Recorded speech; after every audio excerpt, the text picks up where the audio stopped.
COVID-19 একটি ধ্বংসকারী মহামারীর নাম, যেটির কালো ছায়ায় থমকে গিয়েছে পুরো পৃথিবী।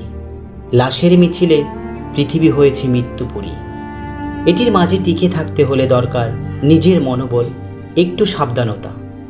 কিন্তু আমরা এটিকে মুখোমুখি কালে এমন কিছু ভুল করছি, যেটির মাসুল হিসেবে অনেক সময় জীবনকে মৃত্যুর মুখে ঠেলে দিতে বাধ্য হচ্ছি আমরা।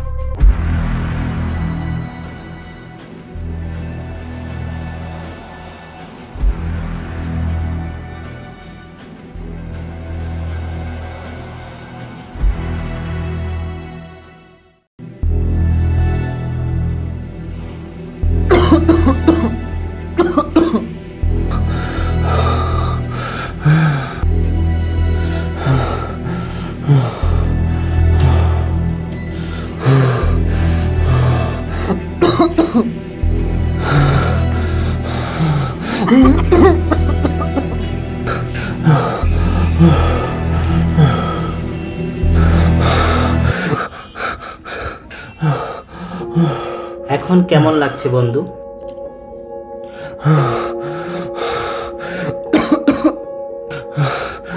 জীবনটা কেমন জানিস? কেমন? আসলে জীবনটা অনেক সুন্দর। শরীরের প্রতিটা অঙ্গ, প্রতিটা অংশ যদি প্রাণবন্ত থাকে, সুন্দরী শরীর তখনই বোঝা হয়ে যায় ছটপট করতে করতে যখন মৃত্যুর কূলে ঢলে যায়।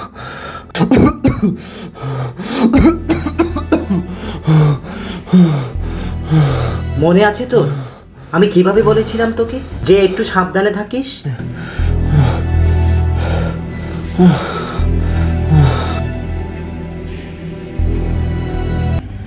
আজ এতদিন হয়ে গেল, কিন্তু করোনাটা এখনো গেল।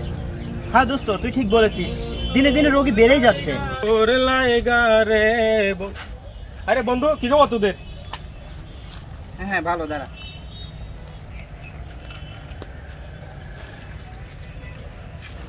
আরে ভাই, 5 মাস ধরে এই প্যারার মধ্যে আছি, আর এখন তোদেরও সেম ড্রামা। বর্তমান সময়ে করোনা বলতে কিচ্ছু নাই, সবকিছু এখন স্বাভাবিক হয়ে গেছে। সবকিছু স্বাভাবিক মনে হলেও আমাদের সাবধানতা আমাদেরকে অবলম্বন করতে হবে। সব ইজি মনে হলেও করোনা কিন্তু থেমে থাকেনি। আমরা শিক্ষিত সমাজ, আমাদের সাবধানতা আমাদেরকে মানতে হবে। বন্ধু, শেষ পর্যন্ত তুইও রাইট রাইট রাইট। তোদেরকে কোনো মতেই বুঝাতে পারছি। আরে বন্ধু, কি অবস্থা? বন্ধু কি খবর? এই দাঁড়া দাঁড়া, এটা নে। লিটারালি তোরাও বন্ধু, আজকে 5টা মাস হয়ে গেল আর তোরা এখনো করোনাকে ভয় পাচ্ছিস? ভাই, প্রত্যেকটা সেকশন দেখ, এখন সবকিছু ইজি হয়ে গেছে। এটাই তো, এখন করোনা বলতে কিচ্ছু নাই, আগে ছিল তাই আমরা সচেতন ছিলাম। এক্স্যাক্টলি। আর ভাই, এতদিন কি করোনা থাকে নাকি? বুঝছ না কেন তোরা?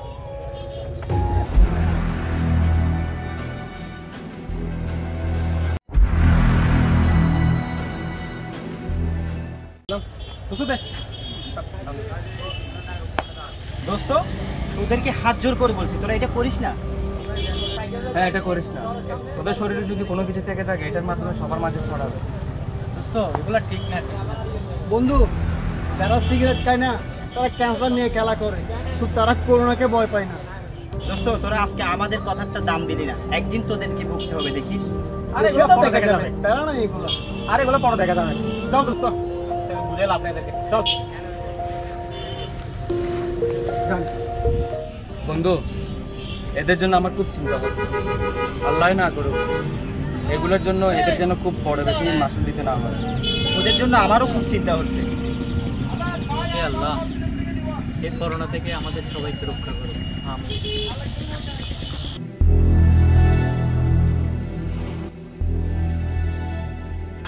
বন্ধু, তোরা কোথায়? আমার শরীরটা একটু খারাপ লাগছে। তোরা একটু আইদার। বন্ধু, তোরা একটু আয়।